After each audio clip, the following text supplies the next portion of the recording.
Mari kita satu di dalam doa. Bapa di surga, kami bersyukur berterima kasih pada pagi ini. Kalau pada pagi ini kami ada sebagaimana ada dalam kondisi yang sehat walafiat. Semua adalah kemurahan anugerah Tuhan. Terima kasih Tuhan atas kebaikan kemurahan anugerah Tuhan. Saat ini kami mau mendengarkan kebenaran firman Tuhan. Tuhan urapi Pastor Paul yang akan sampaikan firman Tuhan. Urapi dengan sepenuh urapan Tuhan, pakai secara dahsyat, secara luar biasa. Tuhan, berkati telinga kami, hati kami, pikiran kami untuk diberkati firman-Mu, supaya firman-Mu boleh jatuh di tanah yang subur, oleh bertumbuh dan mengeluarkan buah-buah yang sesuai dengan kehendak Tuhan. Terima kasih Bapa, berkati ibadah embun pagi ini Tuhan. Kami mengucap syukur atas kebaikan, kemurahan, anugerah Tuhan. Hanya di dalam nama-Mu Yesus Tuhan kami yang hidup, kami telah berdoa. Haleluya. Amin. Terima kasih Pak Utomo. Terima kasih Pak Nasuki. Silakan Ibu Mirliana dan Pak Wakil. Baik, terima kasih Pak Tomo. Firman Tuhan 1 Samuel 4 ayat 1 sampai 22, demikian firman Tuhan. Dan perkataan Samuel sampai ke seluruh Israel. Orang Israel maju berperang melawan orang Filistin dan berkemah dekat Ebenezer, sedang orang Filistin berkemah di Afek. Orang Filistin mengatur barisannya berhadapan dengan orang Israel. Ketika pertempuran menghebat, terpukullah kalah orang Israel oleh orang Filistin yang menewaskan kira-kira 4.000 orang di medan pertempuran itu.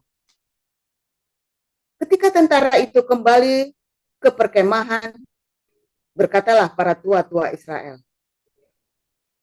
"Mengapa Tuhan membuat kita terpukul kalah oleh orang Filistin pada hari ini?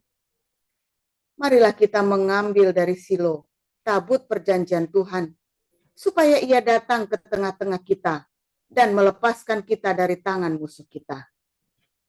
Kemudian bangsa itu menyuruh orang ke Silo, lalu mereka mengangkat dari sana tabut perjanjian Tuhan semesta alam yang bersemayam di atas Aruk. Kedua anak Eli, Hofni dan Pinehas, ada di sana dekat tabut perjanjian Allah itu. Segera sesudah tabut perjanjian Tuhan sampai ke perkemahan, bersoraklah seluruh orang Israel dengan nyaring, sehingga bumi bergetar. Dan orang Filistin yang mendengar bunyi sorak itu berkata, "Apakah bunyi sorak yang nyaring di perkemahan orang Ibrani itu?" Ketika diketahui mereka bahwa tabut Tuhan telah sampai ke perkemahan itu, ketakutanlah orang Filistin. Sebab kata mereka, Allah mereka telah datang ke perkemahan itu. Dan mereka berkata, "Celakalah kita, sebab seperti itu belum pernah terjadi dahulu. Celakalah kita, siapakah yang menolong kita dari tangan Allah yang maha dahsyat ini? Inilah juga Allah yang telah menghajar orang Mesir dengan berbagai-bagai tulah di padang gurun. Kuatkanlah hatimu dan berlakulah seperti laki-laki, hai orang Filistin, supaya kamu jangan menjadi budak orang Ibrani itu, seperti mereka dahulu menjadi budakmu. Berlakulah seperti laki-laki dan berperanglah." Lalu berperanglah orang Filistin, sehingga orang Israel terpukul kalah. Mereka melarikan diri masing-masing ke kemahnya. Amatlah besar kekalahan itu dari pihak Israel, gugur 30.000 orang pasukan berjalan kaki. Lagi pula tabut Allah dirampas dan kedua anak Eli, Hofni dan Pinehas tewas. Sekarang dari suku Benyamin seorang dari suku Benyamin lari dari barisan pertempuran. Dan pada hari itu juga ia sampai ke Silo dengan pakaian terkoyak-koyak dan dengan tanah di kepalanya. Ketika ia sampai, Eli sedang duduk di kursi di tepi jalan menunggu-nunggu, sebab hatinya berdebar-debar karena tabut Allah itu. Ketika orang itu masuk ke kota dan menceritakan kabar itu, berteriaklah seluruh kota itu. Ketika Eli mendengar bunyi teriakan itu, bertanyalah ia, "Keributan apakah itu?" Lalu bersegeralah orang itu mendapatkan Eli dan memberitahukannya kepadanya. Eli sudah 98 tahun umurnya dan matanya sudah bular sehingga ia tidak dapat melihat lagi. Kata orang itu kepada Eli, "Aku datang dari medan pertempuran. Baru hari ini aku melarikan diri dari medan pertempuran." Kata Eli, "Bagaimana keadaannya, anakku?" Jawab pembawa kabar itu, "Orang Israel melarikan diri dari hadapan orang Filistin. Kekalahan yang besar telah diderita oleh rakyat. Lagi pula, kedua anakmu, Hofni dan Pinehas, telah tewas, dan tabut Allah sudah dirampas." Ketika disebutnya tabut Allah itu, jatuhlah Eli telentang dari kursi di sebelah pintu gerbang. Batang lehernya patah, dan ia mati. Sebab telah tua dan gemuk orangnya. 40 tahun lamanya ia memerintah sebagai hakim atas orang Israel. Adapun menantunya perempuan, istri Pinehas, sudah hamil tua ketika didengarnya kabar itu, bahwa tabut Allah telah dirampas dan mertuanya laki-laki serta suaminya telah mati. Duduklah ia berlutut, lalu bersalin, sebab ia kedatangan sakit beranak.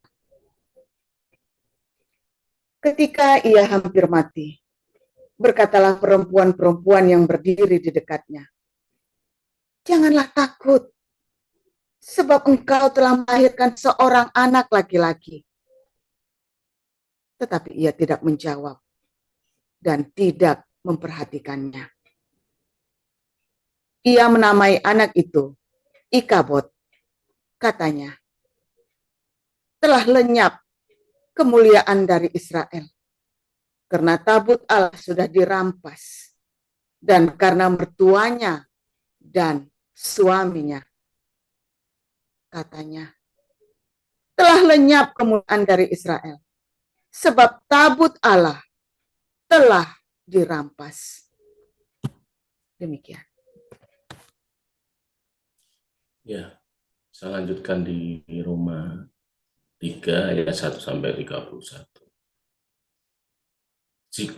Jika demikian, apakah kelebihan orang Yahudi dan apakah gunanya sunat? Banyak sekali, dan di dalam segala hal, pertama-tama, sebab kepada mereka lah dipercayakanlah firman Allah. Jadi, bagaimana jika di antara mereka ada yang tidak setia? Dapatkah ketidaksetiaan itu membatalkan kesetiaan Allah? Sekali-kali tidak. Sebaiknya Allah adalah benar. Dan semua manusia pembohong seperti ada tertulis.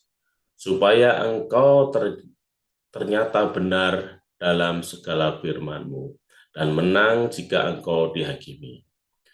Tapi jika ketidakbenaran kita menunjukkan kebenaran Allah, apakah yang akan kita katakan? Tidak adilkah Allah? Aku berkata sebagai manusia, jika ia menampakkan murkanya, sekali-kali tidak. Andai kata demikian, bagaimanakah Allah dapat menghakimi dunia? Tetapi jika kebenaran Allah oleh kustaku semakin melimpah bagi kemuliaannya. Mengapa aku masih dihakimi lagi sebagai orang berdosa? Bukankah tidak benar fitnahan orang yang mengatakan bahwa kita berkata, marilah kita berbuat yang jahat, supaya yang timbul daripadanya orang semacam itu sudah selayaknya mendapatkan hukuman. Jadi bagaimana? Apakah kita mempunyai kelebihan daripada orang lain? Sama sekali tidak. Sebab di atas telah kita tuduh baik orang Yahudi maupun orang Yunani, bahwa mereka semua ada di bawah kuasa dosa. Seperti ada tertulis, tidak ada yang benar seorang pun tidak. Tidak ada seorang pun yang berakal budi, tidak ada seorang pun yang mencari Allah. Semua orang telah menyeleweng, mereka semua tidak berguna. Tidak ada yang berbuat baik, seorang pun tidak. Kerongkongan mereka seperti kubur yang ternganga, lidah mereka merayu-rayu, bibir mereka mengandung bisa, mulut mereka penuh dengan sumpah serapah, kaki mereka cepat untuk menumpahkan darah. Keruntuhan dan kebinasaan mereka tinggalkan di jalan mereka, dan jalan damai tidak mereka kenal. Rasa takut kepada Allah tidak ada kepada orang itu. Tapi kita tahu bahwa segala sesuatu yang tercantum dalam kitab Taurat ditunjukkan kepada mereka yang hidup di bawah hukum Taurat, supaya tersumbat setiap mulut dan seluruh dunia jatuh di bawah hukum Allah. Sebab tidak seorang pun yang dapat dibenarkan di hadapan Allah oleh karena melakukan hukum Taurat, karena justru hukum Taurat orang mengenal dosa. Tetapi sekarang, tanpa hukum Taurat, kebenaran Allah telah dinyatakan, seperti yang disaksikan dalam kitab Taurat dan kitab-kitab para nabi, yaitu kebenaran Allah karena iman dalam Kristus Yesus bagi semua orang yang percaya, sebab tidak ada perbedaan. Karena semua orang yang telah berbuat dosa dan telah kehilangan kemuliaan Allah, dan karena kasih karunia telah dibenarkan dengan cuma-cuma karena penebusan dalam Kristus Yesus. Kristus Yesus telah ditentukan Allah menjadi dalam jalan pendamaian karena iman dalam darahnya. Hal ini dibuatnya untuk menunjukkan keadilannya, karena ia telah membiarkan dosa-dosa yang telah terjadi dahulu pada masa kesabarannya. Maksudnya ialah untuk menunjukkan keadilannya pada masa ini, supaya nyata bahwa ia benar dan juga membenarkan orang yang percaya kepada Yesus. Jika demikian, apakah dasarnya untuk bermegah? Tidak ada. Berdasarkan apa? Berdasarkan perbuatan? Tidak, melainkan berdasarkan iman. Karena kami yakin bahwa manusia dibenarkan karena iman, dan bukan karena ia melakukan hukum Taurat. Atau apakah Allah hanya Allah orang Yahudi saja? Bukan, ia juga adalah Allah bangsa-bangsa lain. Ya benar, ia juga adalah Allah bangsa-bangsa lain. Artinya, kalau ada satu Allah yang akan membenarkan baik orang-orang bersunat karena iman maupun orang-orang tak bersunat juga karena iman. Jika demikian, apakah kami membatalkan hukum Taurat karena iman? Sama sekali tidak, sebaliknya kami meneguhkan. Demikian firman Tuhan. Terima kasih untuk Pak Rektor, Pak Ibu Merlana dan Pak Wakil. Selanjutnya kita akan mendengarkan pembicaraan. Silakan, Pak.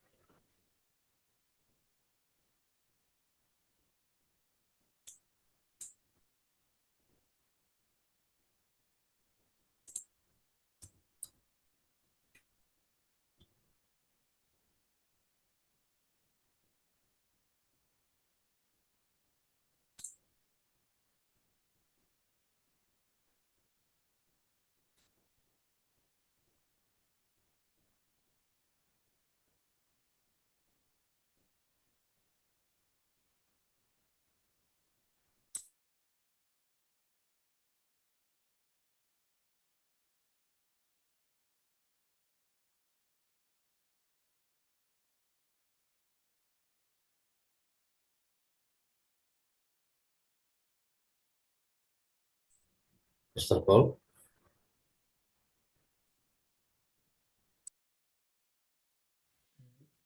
Yari lagi.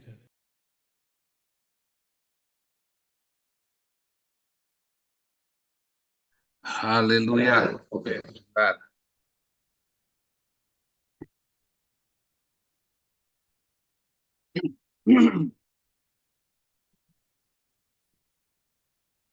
Mana apa nih? Bawa.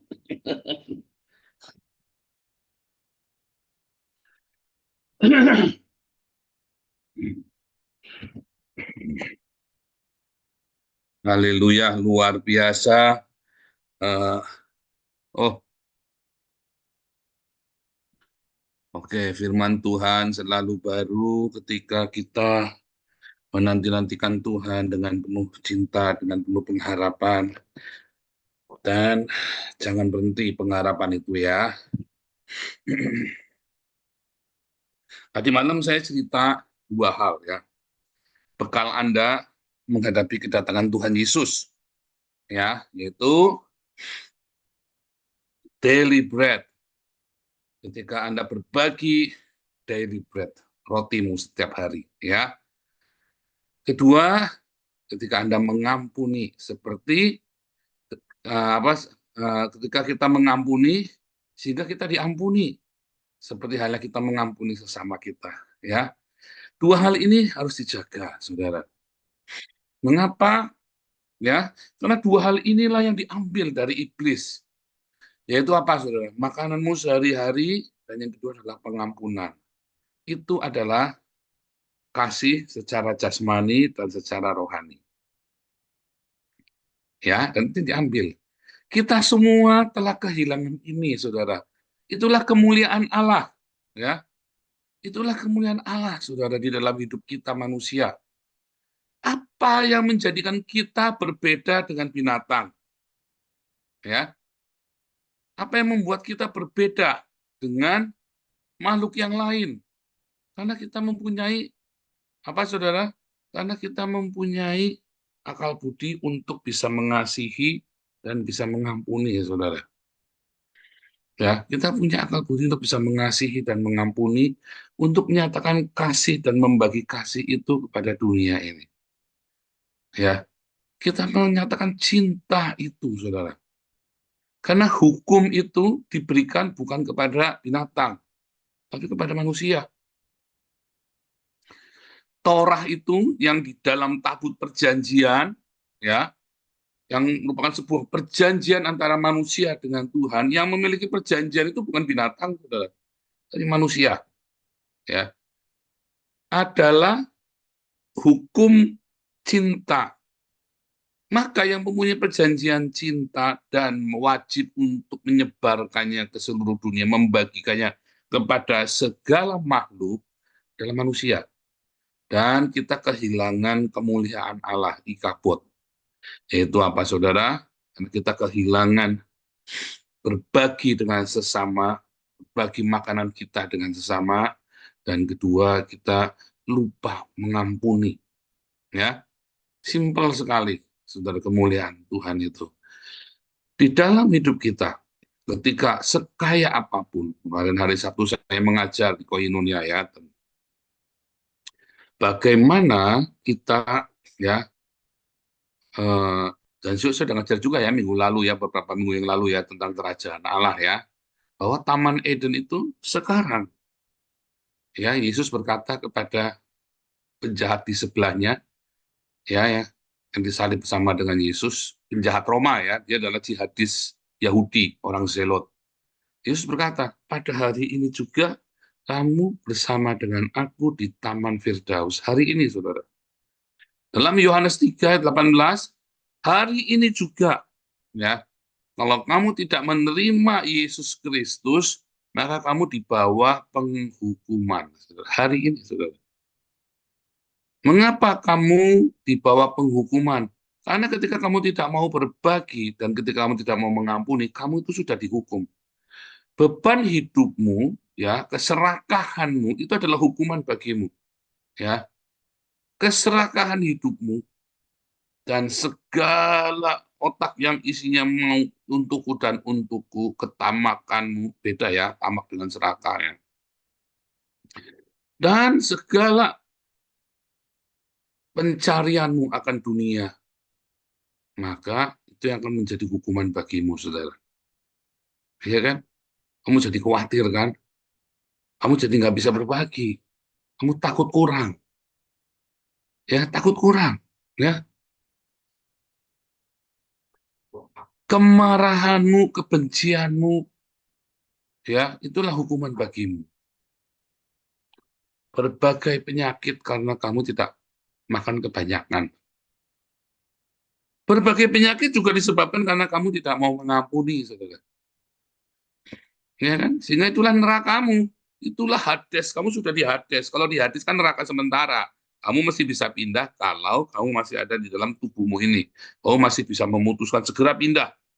Kalau kamu tidak segera pindah menerima Yesus Kristus sebagai Tuhan dan Juru Selamatmu, ya Sang Cinta itu menjadi panutan dan menjadi penjaga hidupmu, maka kamu tetap akan di Hades. Kamu sudah di bawah penghukuman. Tetapi ketika kamu memutuskan, iya Tuhan Yesus, aku mau percaya. Kalau kata percaya, iman tanpa perbuatan mati. Artinya kalau kamu itu percaya, ya Tuhan, aku mau mengasihi. Itu artinya, saudara. Makanya kamu tidak mungkin percaya di dalam nama yang lain. Kamu harus percaya di dalam nama Yesus, yaitu kamu menerima kasihnya Yesus.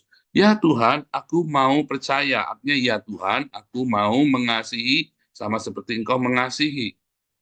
Dan kalau Engkau mengasihi, maka Engkau akan pindah. Ya, kemana saudara? Ke paradise. Dan kamu akan mendapatkan kembali kemuliaan Allah, yaitu kasih. Kasih itu adalah kemuliaan Allah dalam hidupmu, saudara. Cinta kasih itu.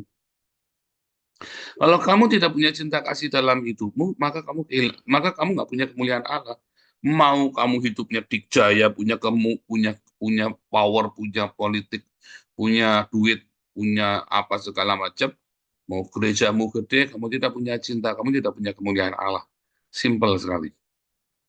Dan berbagai kesusahan, berbagai pencobaan datang karena kamu tidak punya kasih. Ketika kamu tidak punya cinta di dalam hidupmu, maka berbagai pencobaan itu datang, saudara. Sekalipun kamu Kristen, agamanya kan Kristen, ya kan? Tetapi kamu tidak punya cinta, karena kamu tidak percaya Yesus. Aku percaya apa bohong.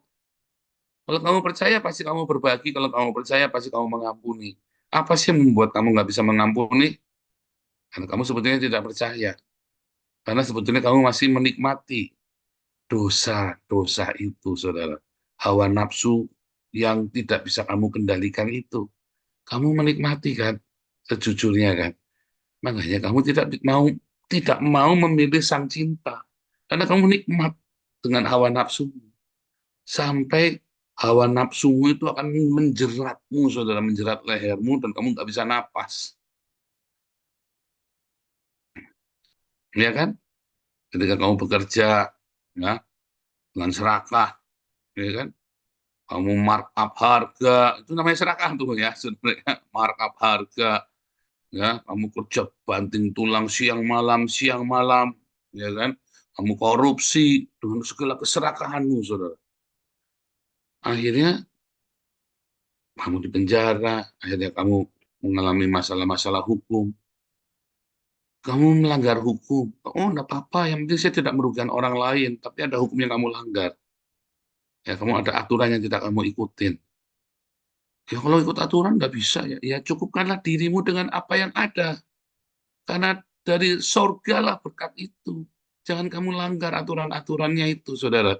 Aturan-aturan dibuat supaya kita bisa fair, supaya semua happy. Tapi ketika kamu tidak ikutin aturannya itu, maka kamu akan kena laknat. Tapi susah, Pak. Kalau begini, Pak. Berkat Tuhan lah yang menjadikan kita kaya, saudara. Susah payah tidak menambahinya. Iya kan? Saya berapa kali ya, saudara ya. Saya sering cerita ya, bagaimana saya dulu hidup takut akan Tuhan.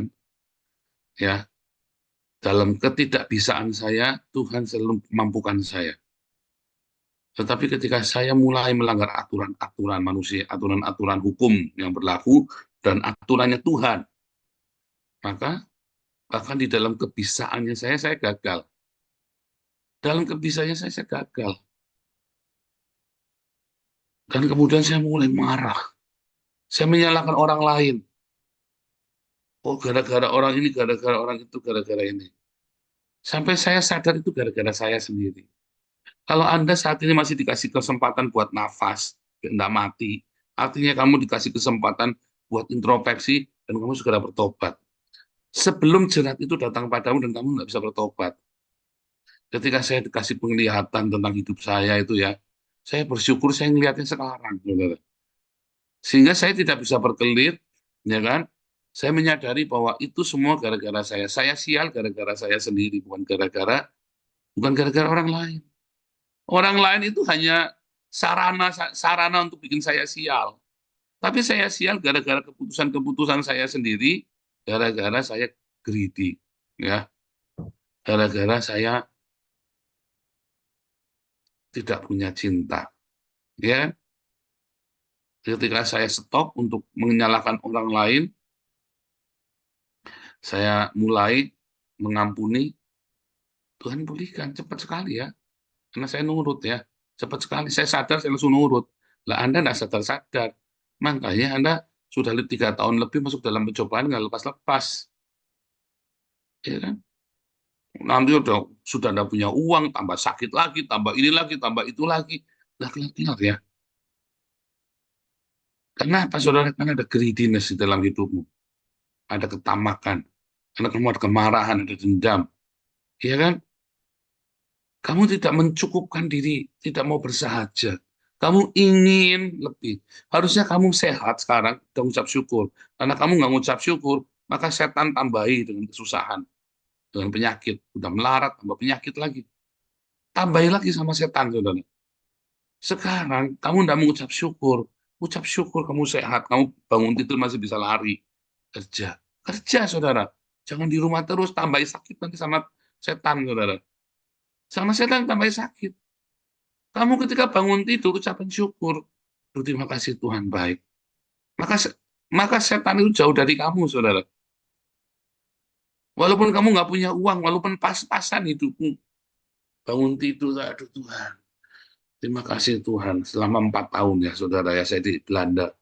Begitu bangun tidur, semua muka saya itu ya, seger banget. Saya ngerasakan dingin itu ya, mukanya kan musim salju itu, saya masuk Belanda. 4 tahun, saudara ya, kita nggak punya uang. Tapi saya mengucap syukur, bangun, aduh terima kasih Tuhan, saya ada di Jerman, waktu itu saya di Jerman. Aduh terima kasih Tuhan, saya ada di Belanda, bangun itu saya buka. Oh haleluya, terima kasih Tuhan, nggak punya uang saudara. Ya sampai hari ini juga nggak punya uang, tapi haleluya, kita bisa biar miskin tapi memperkaya banyak orang. Tetapi ada ucapan syukur di sana. Makanya kita tambah sehat, tambah sehat. Makanya kita semakin diberkati Tuhan. Ada ucapan syukur, karena uang itu bukan segalanya. Ya, uang itu nggak jadi patokan. Anda boleh cek rekening saya, saudara. Serius ya. Ini kalau Anda pas ke Belanda, Pak, saya mau tahu rekening, Pak. Nggak ada uangnya, saudara. Kenapa? Karena kita ada ucapan syukur, ada kesehatan. Ya kan? Anda nggak punya uang mengeluh di Indonesia. Ya, tapi kan Bapak mengeluhnya di Belanda, ngucap syukurnya. Atau bedanya apa? Kan hanya beda tempat. Dia kan Belanda kata surga. Iya, Indonesia pun bisa jadi surga. Tergantung Anda mensikapinya. Kalau Anda usikan dengan ucapan syukur, jadi surga. Dan Anda kan bisa menikmati hidup Anda setiap hari dengan surga itu. Karena surga itu bukan masalah tempat jasmani ada di mana. Surga itu ada di hatimu, saudara. Neraka itu juga ada di hatimu. Bukan satu tempat. Bukan. Neraka itu ada di hatimu. Kamulah yang ciptakan surgamu, kamulah yang ciptakan nerakamu. Kalau kamu punya cinta yang melimpah dan ucapan syukur dalam hidupmu, maka kamu datangkan kerajaan Allah bagimu sendiri. Simpel kan? Kalau kamu kehilangan kemuliaan Allah, ya yang adanya neraka dalam hidupmu tiap hari. Sekaya raya apapun hidupmu, sebanyak apapun uangmu, ya kamu rasanya di neraka. Wah, saya bolak-balik konselingnya, waduh, mau saya kayak di neraka. Banyak, saudara, ya, memang kamu di neraka, memang. Ada apa? Kenapa kamu di neraka padahal duitnya banyak? nangis ini. Wah, sebentar. Harusnya ya, kalau saya jadi kamu kurang duit nggak? Enggak. Sehat. Berantem suami istri kayak neraka. Kenapa sih kudu berantem? Kenapa harus berantem? Pertanyaannya kan, ini suami istri ya, konseling sama saya. Ya, karena tidak mengucap syukur. Iya, tapi saya tidak mau itu seperti ini. Kenapa? Harusnya kamu di sini mengucap syukur malah akhirnya pulang Indonesia, saudara ya, akhirnya. Ya saya nggak tahu dia sekarang bagaimana. Ya, saudara ya, surga neraka itu kamu yang ciptakan. Ya, kamu ada di neraka karena kamu kehilangan kemuliaan Allah. Kamu ada di surga karena kamu ada kemuliaan Allah bersamamu. Ada cinta.